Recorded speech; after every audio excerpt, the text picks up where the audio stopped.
The first shot of the American Civil War was fired on April 12, 1861 at Fort Sumter, sparking the deadliest war fought on American soil. There were many causes for this taking place, the predominant one being slavery. The North and South became even more divided and the battles began. Both sides thought it would be an easy victory.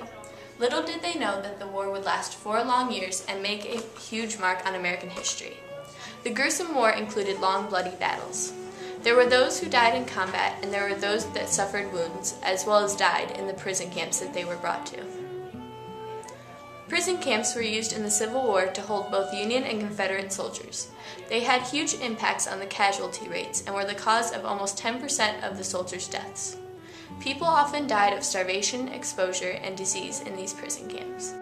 Starvation was caused by the lack of supplies needed for the prisoners, while exposure and disease were often caused by where the prison camps were located and what type of conditions they had. In total, approximately 56,000 out of 620,000 people died in the prison camps during the war, which is more casualties than the bloodiest of battles. The conditions in the Civil War prison camps were very poor for everyone. Sometimes they were so bad that even the prison guards starved to death and suffered the same illnesses as the prisoners, such as scurvy, dysentery, and smallpox. Prison guards often had other resources to sustain themselves, but still not nearly as much as they should have. A shortage of medical supplies, medical staff, lack of proper sanitation, and overcrowding created the perfect breeding ground for these deadly diseases.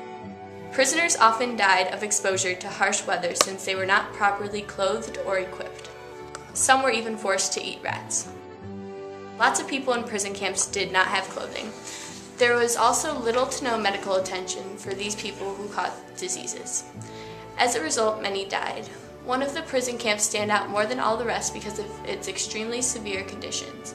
It was known as Andersonville. For prisoners and guards, life was rough in the prison camps. Many did not have shelter, and they had to try to build their own out of clothes, sticks, ropes, etc. Guards and inmates often suffered from a lack of supplies and starvation. Why did so many people die inside the prison camps if they were supposed to somewhat accommodate everyone's needs? This is a great question. A couple of different things. I think A, it's human nature. I think that people were exhausted by the war, and I don't think that these prison camps were given the logistical support that they needed. They weren't properly fed. I mean, they're trying to feed soldiers, so they're not really worried about feeding prisoners. I think often the people who were picked to guard them may not have been the best soldiers themselves, and I think human nature just leads often, unfortunately, towards cruelty. I would also say that there was real anger on both sides of that war. The Civil War is, of course, a domestic dispute, and often domestic disputes are the most horrifying. And I think that there was real animosity, and some of the people that were in charge of those prisons unleashed that animosity on the prisoners they were supposed to be overseeing. In our research, we found that there were over 150 prison camps established during the Civil War. In your opinion, were the prison camps in the North or South more gruesome, and why? I know that the North had awful prison camps. However, I've seen more images of Andersonville, and that's always the first thing that comes to my mind when I think of Civil War prison camps. So in that sense, I will argue that the southern prison camps were the worst, but I am sure there are plenty of historians who would argue the North instead. But again, Andersonville, whenever I see images of people starving to death or living in horrific conditions, I just associate that with being the worst. Andersonville, or Camp Sumter, as it was known at the time, was a prison camp that held Union soldiers. The prison camp was first designed to hold only 10,000 prisoners, but within a few months, the number of inmates swelled to 30,000. Later, it held approximately 45,000 prisoners. The prison was severely overpopulated, and that led to many problems. Now, at Andersonville, what were some of the causes of death? Well, not only Andersonville, but other Yeah, the really obvious one is there's a lot of pictures of people who are clearly starving to death. There's also a lot of images of people just living in absolute filth, where disease, bacteria, horrific conditions in general between starvation and disease. But I've also heard of prisoners being shot and things like that. But the number one image in my mind is of people starving to death. Andersonville had a sufficient supply of fresh water and food rations for about 10,000 prisoners at first. That later changed when the prison camps became overcrowded.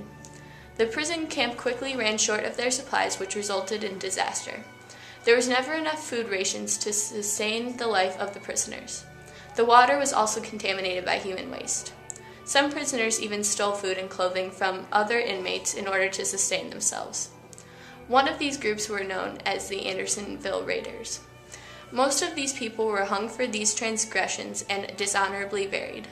Disease swept through the prisoners, and it was not unusual for at least 10 people to die every day. As we entered the place, a spectacle met our eyes that almost froze our blood with horror. Before us were forms that had once been active and erect, stalwart men, now nothing but mere walking skeletons, covered with filth and vermin. Many of our men exclaimed with earnestness, "Can this be hell?" Robert H. Kellogg. For prisoners at Andersonville, life was filthy, gruesome, and included lots of suffering. Because of the many soldiers coming into the camp every day, it was impossible to keep up with the supplies needed. The head of Andersonville, Captain Henry Wirz, kept his prisoners in terrible conditions.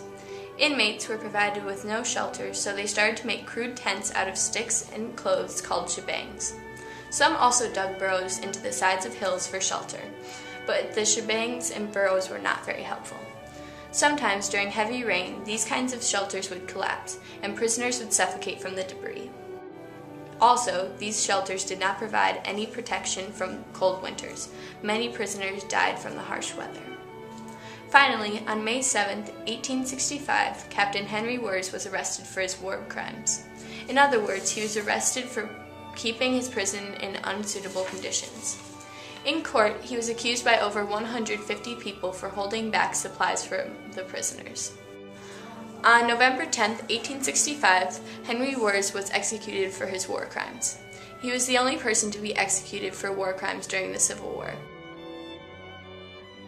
Many survivors of the prison camp looked like living skeletons, and most of those prisoners died shortly after their release. Some survivors were also physically disabled for the rest of their lives, and many more were mentally traumatized.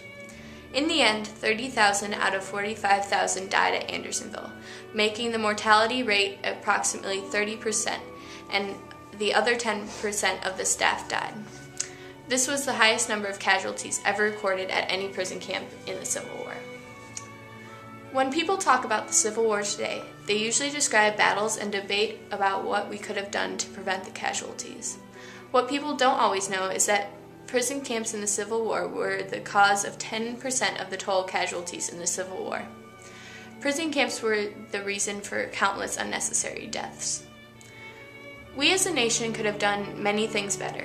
It wouldn't have been that hard to provide supplies for these prisoners, but both sides were more worried about winning the war than they were about the well-being of the soldiers. Because of this, people invested their money in battles, and they viewed the prisoners as an obstacle in their path to winning the war. In the end, the past is the past. The United States learned many valuable things about prison camps in warfare through experiences during the gruesome American Civil War. The United States will never gain back all of those casualties, but we have learned how to treat all soldiers with the respect they deserve, whether they are our enemies or our brothers.